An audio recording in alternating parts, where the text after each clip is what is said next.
Good evening to all of you. आज के इस वीडियो में हम डायरेक्ट और इनडायरेक्ट स्पीच से रिलेटेड 20 क्वेश्चंस के एक प्रैक्टिस सेट को सॉल्व करेंगे। पहला क्वेश्चन है डायरेक्ट स्पीच का, he said I am learning French. तो जब बाहर में सैड मिल जाए यानी कि बाहर का सेंटेंस पास्ट में रहे तो अंदर के सेंटेंस को भी हमें पास्ट में करना होता है। तो ये सेंटेंस है प्रेजेंट कंटिन्यूअस का, तो इसका बनेगा पास्ट कंटिन्यूअस में। और पास्ट कंटिन्यूअस में वाज वर्ब प्लस वर्ब का फोर्थ फॉर्म का इस्तेमाल किया जाता है। तो यहाँ पर वाज वर्ब प्लस वर्ब का फोर्थ फॉर्म है और यहाँ भी है, यहाँ पर नहीं है, यानी कि सी नंबर हो गया कैंसिल और डी भी हो गया कैंसिल क्योंकि यहाँ पर हैज़ बीन लगा दिया।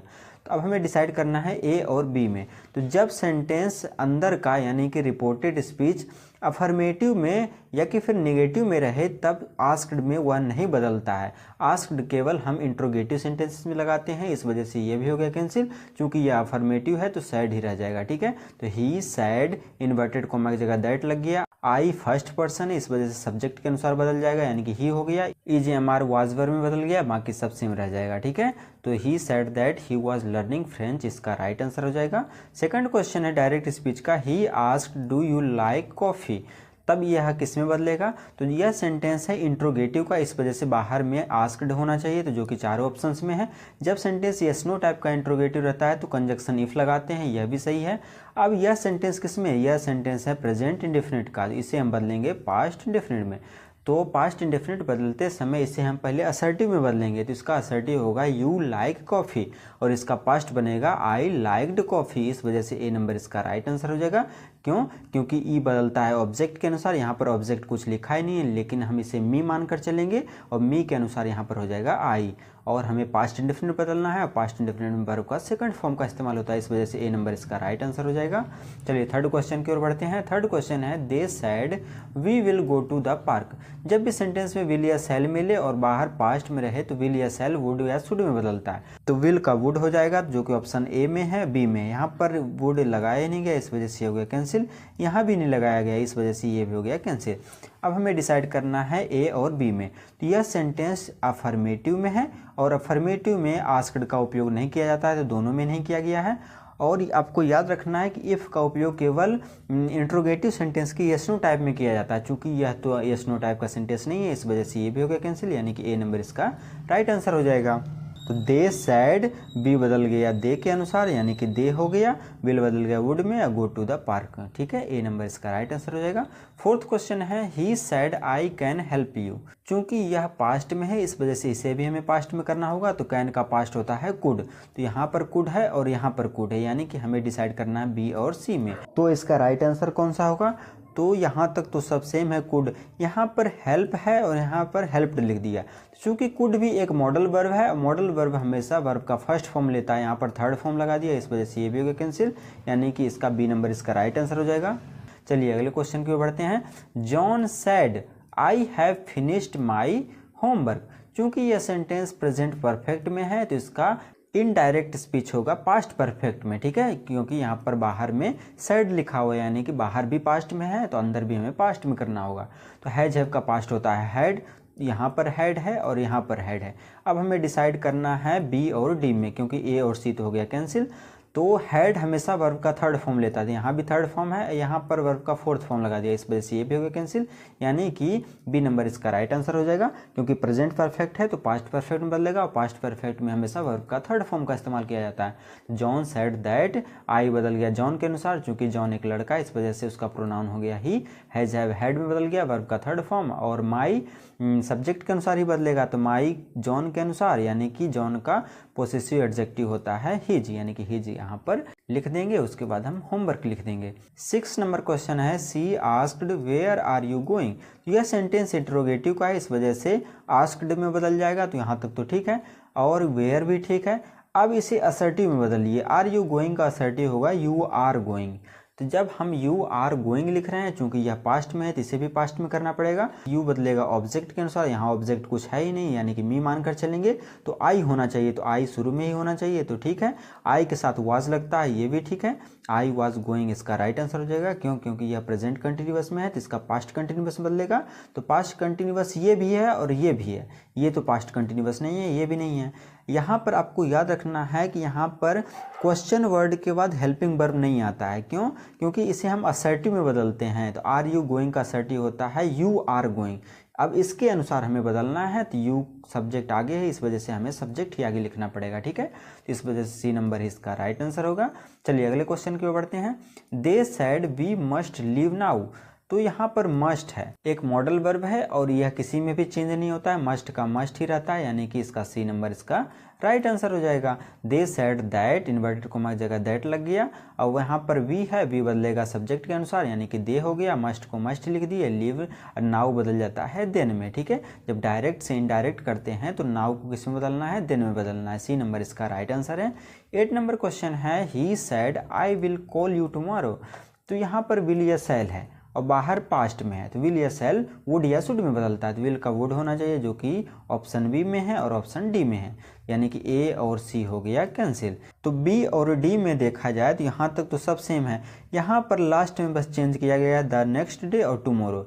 तो डायरेक्ट से जब इनडायरेक्ट बनाते हैं तो टुमारो बदल जाता है द नेक्स्ट डे में, जब बाहर का सेंटेंस यानी कि रिपोर्टिंग स्पीच पास्ट में रहता है। तो द नेक्स्ट डे बी में लगाया गया है, यानी कि बी नंबर इसका राइट आंसर हो गया। यहाँ पर टुमारो को टुमारो ही लिख दिया, इस वजह से ये भी हो गया कैंसिल।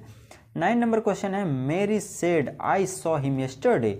यह सेंटेंस पास्ट इंडेफिनिट का है और बाहर का सेंटेंस जब पास्ट का रहता है तो अंदर के सेंटेंस को हम पास्ट परफेक्ट में बदलते हैं, और पास्ट परफेक्ट में हेड प्लस वर्ब का थर्ड फॉर्म लगता है। यहाँ पर हेड प्लस वर्ब का थर्ड फॉर्म है और किसी में नहीं है, यानी कि इसका राइट आंसर हो जाएगा बी नंबर। ठीक है, मैरी सेड दैट, आई बदल गया मैरी के अनुसार, यानी कि सी हो गया।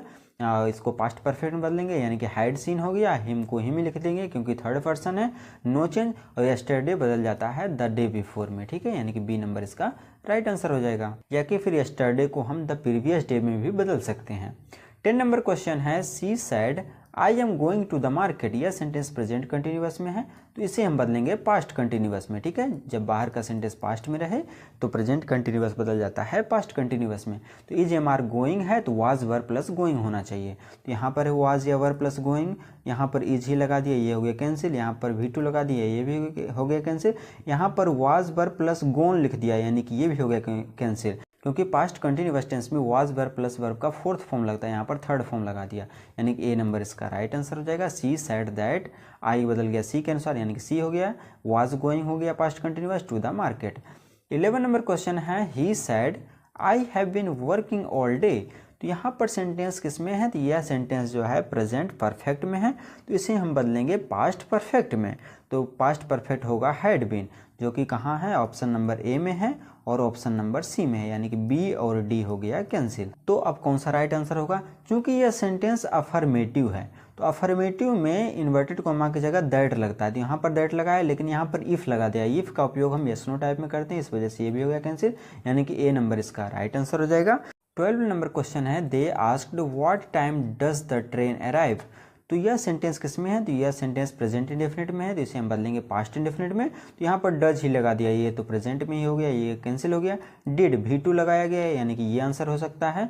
यहाँ पर कुछ पता ही नहीं चल रहा है, यहाँ पर अराइव्स लगा दिया, यानी कि ये भी प्रेजेंट इंडेफिनिट में, ये भी हो गया कैंसिल।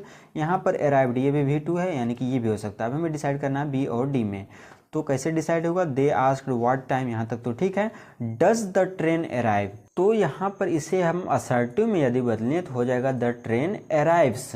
तो द ट्रेन अराइव्स का बदलेगा द ट्रेन अराइव्ड में। ठीक है, तो कौन सा राइट आंसर होगा, डी नंबर। ठीक है, ये भी हो गया कैंसिल, क्योंकि इसे असर्टिव में बदलना होता है, यहाँ पर हेल्पिंग वर्ब ही आगे लगा दिया, इस वजह से ये हो गया कैंसिल। 30 नंबर क्वेश्चन है she said I can speak 3 language. उसने कहा कि मैं 3 लैंग्वेजेस बोल सकती हूँ। चूंकि रिपोर्टिंग स्पीच पास्ट में है, इस वजह से इसे भी हम पास्ट में करेंगे, तो कैन का पास्ट होता है कुड, जो कि ऑप्शन नंबर बी में है और ऑप्शन नंबर डी में, यानी कि ये हो गया कैंसिल और ए नंबर भी हो गया कैंसिल। चलिए अब हम डिसाइड करते हैं बी और डी में। तो यहाँ तक तो ठीक है, सी कुड स्पीक 3 लैंग्वेजेस। अब स्टार्टिंग में ही यहाँ पर अलग अलग कर दिया, यहाँ टोल्ड लिख दिया, यहाँ सेड लिख दिया। तो चूंकि यहाँ पर रिपोर्टिंग स्पीच का ऑब्जेक्ट नहीं है, जब ऑब्जेक्ट रहता है तब हम टोल्ड लिखते हैं, यहाँ पर ऑब्जेक्ट है ये नहीं है, सेड के बाद कुछ लिखा ही नहीं गया, इस वजह से टोल्ड नहीं होगा, यानी कि ये भी हो गया कैंसिल। डी नंबर इसका राइट आंसर हो जाएगा, चूंकि यहाँ पर ऑब्जेक्ट नहीं है तो सेड को सेड ही रहने देंगे। She said that she could speak 3 languages. 14 number question है he said I will see you later. Will है तो वुड में बदलेगा, जो कि ऑप्शन नंबर ए में है और किसी में नहीं, हाँ है, और ऑप्शन नंबर डी में है, यानी कि बी और सी हो गया कैंसिल। तो अब कौन सा राइट आंसर होगा, ही सेड दैट। यहाँ तक तो ठीक है। यहाँ पर देखा जाए तो यहाँ पर इन्वर्टेड कॉमा की जगह दैट लगाया है, लेकिन यहाँ पर कोई कंजक्शन ही नहीं लगाया, इस वजह से डी भी हो गया कैंसिल, क्योंकि जब सेंटेंस अफर्मेटिव में रहता है तो वहाँ पर इन्वर्टेड कॉमा की जगह दैट लगता है, जो कि ऑप्शन नंबर ए में है, यानी कि ए इसका राइट आंसर है। 15 नंबर क्वेश्चन है, they said we are watching a movie. तो यह सेंटेंस प्रेजेंट कंटिन्यूअस का है, बाहर में पास्ट है, इस वजह से इसे भी हम पास्ट में करेंगे, यानी कि ये पास्ट कंटिन्यूअस में बदलेगा। तो ये है पास्ट कंटिन्यूअस, ये है इज एम आर ही लगा दिया, यानी कि ये हो गया कैंसिल। यहाँ पर हैव लगा दिया जो कि पास्ट कंटिन्यूअस में नहीं लगता है, ये भी हो गया कैंसिल। यहाँ पर V2 लगा दिया, यानी कि ये पास्ट इंडेफिनिट है, यानी कि ये भी हो गया कैंसिल। ए नंबर इसका राइट आंसर हो जाएगा। दे सेड दैट, बी बदल गया दे के अनुसार, यानी कि हो गया दे is am are plus verb का फोर्थ फॉर्म, तो बदल गया वाज वर्ब प्लस वर्ब का फोर्थ फॉर्म, क्योंकि पास्ट कंटिन्यूअस लगाना है अ मूवी। ठीक है। 16 नंबर क्वेश्चन है, she asked have you finished your work. तो यहाँ पर चूंकि यह सेंटेंस यस नो टाइप का है तो इफ लगना चाहिए, तो चारों में इफ लगाया गया है। ठीक है। यह सेंटेंस को अब हम किस में बदलेंगे, तो इसे हम असर्टिव में पहले बदलेंगे। तो जब हम इसे असर्टिव में बदलेंगे तो you have finished your work होगा, क्योंकि यू आगे चला जाएगा और हैव जो है पीछे चला जाएगा। तो यह सेंटेंस है प्रेजेंट परफेक्ट में, तो इसे हम बदलेंगे पास्ट परफेक्ट में, और पास्ट परफेक्ट में हैड का इस्तेमाल होता है, यानी कि यहाँ पर हैड है, यहाँ पर हैव भी लगा दिया, ये हो गया कैंसिल। यहाँ पर हैड है और इसमें कुछ नहीं लगाया, यानी कि ये भी हो गया कैंसिल। अब हमें डिसाइड करना है ए और सी में। तो हैड के बाद वर्ब का थर्ड फॉर्म लगता है, तो यहाँ भी थर्ड फॉर्म, यहाँ भी थर्ड फॉर्म है, यहाँ पर माई वर्क, यहाँ भी माई वर्क, लेकिन यहाँ पर अंतर इसमें आस्क में किया और यहाँ पर आस्क्ड में। तो यह सेंटेंस आस्क्ड है तो आस्क्ड ही रहेगा, आस्क प्रेजेंट हम इसे क्यों करेंगे, यानी कि ये भी हो गया कैंसिल, यानी कि ए नंबर इसका राइट आंसर हो जाएगा। सी आस्क्ड इन्वर्टेड कॉमा की जगह इफ, इसे हम सीधा किए, यानी कि असर्टिव बदले, तो यू हैव, तो यू बदल जाएगा आई में, क्योंकि यहाँ पर हम मी मानकर चलेंगे। हैव हैड में बदल गया फिनिश्ड, और योर को भी जब मी के अनुसार बदलेंगे तो यहाँ पर हो जाएगा माई। ठीक है, माई वर्क, क्योंकि ये पोसेसिव एडजेक्टिव है, तो मी का पोसेसिव एडजेक्टिव होता है माई। चलिए अगले क्वेश्चन की ओर बढ़ते हैं। He said I need a break. तो उसने कहा कि मुझे नीड है एक ब्रेक की। तो यह सेंटेंस प्रेजेंट इंडेफिनिट का है, तो इसे हम बदलेंगे पास्ट इंडेफिनिट में, और पास्ट इंडेफिनिट में वर्ब का सेकंड फॉर्म का इस्तेमाल किया जाता है, तो यहाँ पर वर्ब का फिफ्थ फॉर्म लगा दिया, इस वजह से हो गया कैंसिल। यहाँ पर हैड नीडेड लगा दिया, जो हमें तो पास्ट इंडेफिनिट लगाना है, ये तो पास्ट परफेक्ट लगा दिया। यहाँ पर विल लगा दिया, फ्यूचर इस्तेमाल कर दिया, ये भी हो गया कैंसिल, यानी कि ए नंबर इसका राइट आंसर हो जाएगा। ही सेड दैट, आई बदल गया ही के अनुसार, यानी कि ही हो गया, V2 लग गया क्योंकि प्रेजेंट इंडेफिनिट में था, तो पास्ट इंडेफिनिट में बदल दिए। ठीक है। 80 नंबर क्वेश्चन है, they said we were planning to travel. यह सेंटेंस है पास्ट कंटिन्यूअस का। जब सेंटेंस बाहर में यानी कि रिपोर्टिंग स्पीच में पास्ट में रहे, तब अंदर के सेंटेंस में यदि पास्ट कंटिन्यूअस मिले तो इसे हम पास्ट परफेक्ट कंटिन्यूअस में बदलते हैं। तो पास्ट परफेक्ट कंटिन्यूअस में हैड बीन प्लस वर्ब का फोर्थ फॉर्म लगता है, तो यहाँ पर हैड बीन प्लस वर्ब का फोर्थ फॉर्म, यहाँ पर हैव बीन लगा दिया, ये हो गया कैंसिल। यहाँ पर हैड बस लगाया, ये भी हो गया कैंसिल। यहाँ पर इज एम आर लगा दिए, ये भी हो गया कैंसिल, क्योंकि हमें पास्ट परफेक्ट कंटिन्यूअस लगाना है और इसमें हैड बीन प्लस वर्ब का फोर्थ फॉर्म लगता है, यानी कि ए नंबर इसका राइट आंसर हो जाएगा। 90 नंबर क्वेश्चन है, she said I might go to the party. तो जब सेंटेंस बाहर में पास्ट में रहे और अंदर में माइट मिल जाए, क्योंकि माइट ऑलरेडी पास्ट है, तो इससे हम पास्ट में क्या बदलेंगे, माइट को माइट ही रहने देंगे। तो यहाँ पर माइट है और यहाँ पर माइट है, यानी कि बी हो गया कैंसिल और डी हो गया कैंसिल। अब हमें डिसाइड करना है ए और सी में। तो इसमें डिफरेंस कहाँ किया गया, डिफरेंस यहाँ पर किया गया, यहाँ पर सैड है, यहाँ पर आस्क्ड है। तो यह सेंटेंस अफर्मेटिव है और अफर्मेटिव सेंटेंसेस में आस्क्ड का उपयोग नहीं किया जाता है। ठीक है, इस वजह से ये हो गया कैंसिल। तो इंट्रोगेटिव सेंटेंस में आस्क्ड का उपयोग किया जाता है, इस वजह से ए नंबर इसका राइट आंसर हो जाएगा। सी सैड इन्वर्टेड कॉमा की जगह दैट, आई बदल गया सब्जेक्ट के अनुसार, यानी कि सी हो गया, माइट को माइट ही रहने दिए, go to the party. 20 and last question है। इस क्वेश्चन को जानने से पहले यदि आप हमारे चैनल पर नए हैं तो चैनल को सब्सक्राइब कर दीजिए, साथ ही साथ वीडियो को लाइक भी कर दीजिए और फ्रेंड्स के बीच में भी शेयर जरूर कर दीजिएगा। लास्ट क्वेश्चन है, he asked you are you crying. तो इससे पहले आप असर्टिव में बदलिए, तो वाई को वाई रहने देंगे, आर यू क्राइंग हो जाएगा यू आर क्राइंग। ठीक है, तो यू आर क्राइंग जो है किस में है, ये है प्रेजेंट कंटिन्यूअस में, इसे बदलेंगे पास्ट कंटिन्यूअस में। तो यू यानी कि सब्जेक्ट आगे आ गया, तो सब्जेक्ट आगे होना चाहिए, तो यहाँ पर सब्जेक्ट आगे नहीं है, हेल्पिंग वर्ब भी आगे लगा दिया, इस वजह से ये हो गया कैंसिल। और ये तो प्रेजेंट कंटिन्यूअस में ही लगा दिया, ये भी हो गया कैंसिल, क्योंकि हमें पास्ट कंटिन्यूअस करना है, तो यहाँ पर सब्जेक्ट आगे किया गया है, यानी कि सी नंबर इसका राइट आंसर हो जाएगा। ये भी हो जाएगा कैंसिल, क्योंकि प्रेजेंट कंटिन्यूअस है तो पास्ट कंटिन्यूअस में बदलना चाहिए, यहाँ पर तो एम तो लगता नहीं है पास्ट कंटिन्यूअस में, सी नंबर इसका राइट आंसर हो जाएगा। सी आस्क्ड वाई इसे हम सीधा किए यानी कि यू आर क्राइंग, तो यू बदल गया, यहाँ पर कुछ नहीं है तो मी मानकर चलेंगे, यानी कि आई में बदल जाएगा, फिर आई के अकॉर्डिंग वाज लग जाएगा, फिर वर्ब का फोर्थ फॉर्म। ठीक है, तो तब तक के लिए धन्यवाद, मिलते हैं अगले वीडियो में।